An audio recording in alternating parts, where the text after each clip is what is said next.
let's make a batch of what I call my Greek meatballs that I'm actually making into little patties because they are perfect for a salad, a wrap, or pretty much anything you want to add them to. I already have a full recipe on this here on Laura in the Kitchen, so I will actually leave the link to the full recipe in the description down below, and you can watch the full video as well.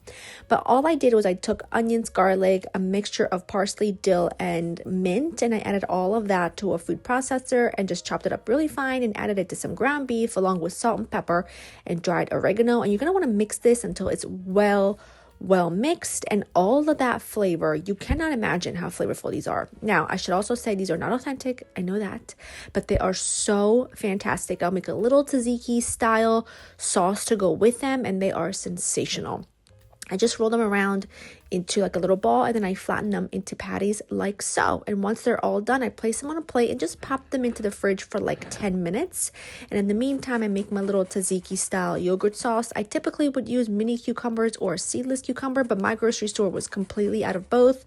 So I took a regular cucumber, and you can see I'm grating along the side so that I don't get the actual core that's full of seeds and water. And then I like to just squeeze out any excess liquid, just because these regular cucumbers can be so watery. I don't want to make my sauce like too thin. And then I do the same thing. I add, you don't even have to clean out the processor because, nothing raw touched it. And you just add a little bit more garlic and those fresh herbs right in, and then just chop them up until they're really fine. I will spare you the sound. You just want to make sure they're finely chopped. Add a half or a whole lemon. It really depends on how lemony you like it. And some whole Greek yogurt. Make sure it's unflavored, along with some salt and about a tablespoon of extra virgin olive oil, and mix it all together until it's combined. And the flavors of this will just get better and better as it sits in the fridge. It's sensational.